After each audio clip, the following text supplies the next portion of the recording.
दोस्तों, मेरा नाम कुंदन पोरवाल है। आज इस दिन इस मौके पे मैं आप सबके लिए एक और नई कहानी लेके आया हूँ, सरहद पार। आइए सुनते हैं इस कहानी को। कश्मीर भारत का वो राज्य है जो न जाने कितने ही हादसों के बाद भी कुछ अनोखे दृश्य दिखा ही दिया करता है। सुबह की सर्द हवा से लेके शाम तक का अलग ही मजा है। मैं कश्मीर में पिछले लगभग 2 महीनों से था, पर इस खूबसूरती को कुछ देर जी लूं, ये शायद मेरे नसीब में नहीं था। सुबह होने से पहले उठना और फिर रात होने के बाद सो जाना, यही था मेरा जीवन यहाँ पे। हम लोग कश्मीर में खूबसूरत वादियों के बीच इंडियन आर्मी के बेस में थे। पिछले 2 महीनों से मैं और मेरे साथ 6 और लोग जिन्हें स्पेशल ट्रेनिंग दी जा रही थी, हम सब यही थे। ट्रेनिंग क्यों हो रही थी और हम लोगों को किस चीज़ के लिए तैयार किया जा रहा था, हमें नहीं पता था। मैं अभी से कुछ 2 महीने पहले तक जूनियर कमीशन मेजर था और मेरी ड्यूटी के दौरान ही मेरे सीनियर मेजर वीके शर्मा के ऑर्डर्स पे मुझे तुरंत ड्यूटी छोड़ स्पेशल ट्रेनिंग के लिए भेजा गया, और मेरे साथ ही मेरे ही साथ के 6 और लोगों को। मेजर साहब ने ऑर्डर के बाद मुझे थोड़ा ब्रीफ किया था, पर असल में ये क्यों हो रहा था हमें नहीं पता था। हमारी ट्रेनिंग के लिए खास कर्नल सिंह को बोला गया था, और आज उनके ऑर्डर्स के बाद कल सुबह हमारी ट्रेनिंग का आखिरी दिन होगा, और कल ही हमें शायद ये बताया जाएगा कि इस स्पेशल ट्रेनिंग का लक्ष्य क्या है। Major Mishra, open your door major Mishra. मेरे कानों में अचानक ये आवाज आई। मैंने टाइम देखते हुए दरवाजा खोला तो घड़ी में 11 बजे थे, और मेरे साथ सामने खड़े ऑफिसर ने मुझे तुरंत बेस ग्राउंड पे पहुंचने को बोला। मैं तुरंत 3 मिनट के अंदर ग्राउंड पे था। देखा तो मेरे साथ मेरे बाकी पार्टनर्स भी थे, और हमारे सामने खड़े थे सेना के कई दिग्गज ऑफिसर्स। ऑफिसर्स, आपको ये ट्रेनिंग एक स्पेशल मिशन के लिए दी गई है। Army has selected you. ये बात सुन के हम सभी की हिम्मत 4 गुना बढ़ गई थी, और फिर हम लोगों को इस खास मिशन के बारे में बताया गया। और यूं रात में अचानक बताने के खास कारण को जब हम लोगों ने सुना तो जैसे सीने में आग लग गई थी। खबर थी कि पाकिस्तान भारत के खिलाफ किसी बड़े साजिश की तैयारी कर रहा है, और हम लोग वो 7 लोग थे जो बिना किसी को खबर लगे रात के अंधेरे में भारत से सीमा पार कर पाकिस्तान इस खुफिया साजिश को नाकाम करने जाएंगे। और हमारी सेना के अनुसार आज रात पाकिस्तानी सीमा पे हलचल कम थी। हम लोगों को अभी निकलने के ऑर्डर्स दिए गए।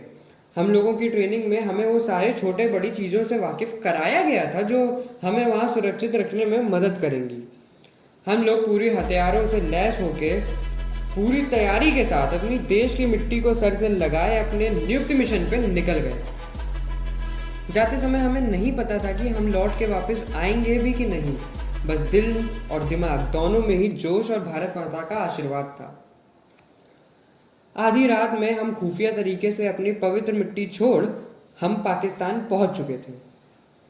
अगले कुछ घंटे क्या होगा हमें नहीं पता था।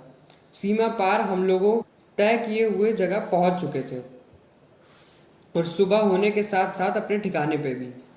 हम लोगों ने तय किए हुए अनुसार अपने हाव भाव वेशभूषा को बदलते हुए 2, 2 और 3 के भाग में बट गए।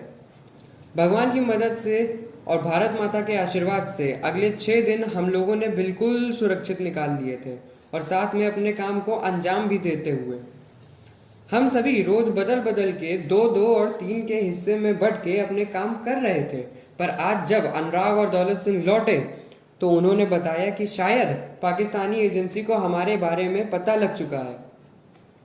हम लोगों ने बिना कुछ सोचे बताए हुए प्रोटोकॉल्स फॉलो किए और फौरन वहां से निकल लिए। हमें बताया गया था कि जब भी कभी ये लगने लगे कि हमारे राज का पर्दा फाश हो रहा है तो समझो वो हो चुका है।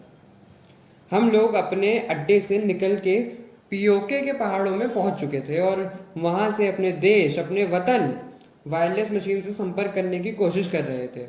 संपर्क होते ही मैंने उन्हें बिगड़ते हालात की पूरी जानकारी दी, और हमें बोला गया कि हम वहां से निकलें। हम लोग बॉर्डर से करीब करीब 50 किलोमीटर की दूरी पे थे। इससे पहले हम ये सोचते कि अब आगे कैसे क्या करना है, हमें बताया गया कि जो लोग हमारी सीमा पार कराने में मदद कर रहे थे उनमें से कुछ लोग पकड़ लिए गए थे। अब हालात नाजुक से बदतर हो चुके थे, क्योंकि ऐसे समय में अक्सर आर्मी पूरी ताकत से छापेमारी और तलाश शुरू कर देती है।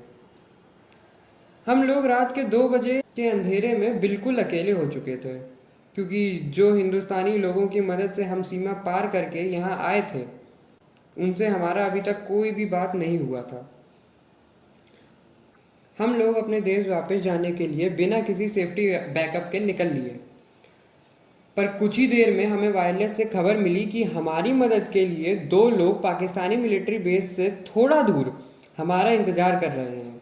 हम लोग अफरा तफरी में ध्यान रखते हुए आगे बढ़ते चले जा रहे थे, पर शायद हमारी किस्मत को आज की रात कुछ और ही मंजूर था। भारत से हमारा संपर्क टूट चुका था। अब एक तरफ हम 7 लोग थे और दूसरी तरफ हमारे लोग, और हम लोगों के बीच के फासले को हमें कैसे तय करना था हमें नहीं पता था। सुबह के अंधेरे छटने से पहले हमें बॉर्डर क्रॉस करना था।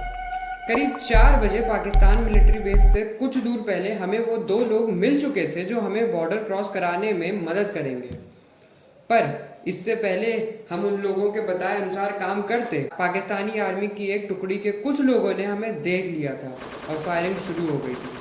सुबह के अंधेरे में अपने वतन से कुछ ही दूर हम लोग उनकी गोलियों का जवाब अपनी गोलियों से दे रहे थे। कुछ ही देर में जैसे तैसे करके उन लोगों की गोलियों से बचते बचाते और उन्हें जवाब देते हुए हम लोग आगे बढ़ते लगभग खुफिया रास्ते पहुंचे, पर तभी अभिराज सिंह को एक के बाद एक 3 गोलियां लग गई। हम लोग अपने देश अपनी मिट्टी से कुछ ही दूरी पे थे, पर अगर उन लोगों के सामने वहां से निकलते तो शायद ये हमारे देश घातक साबित होता।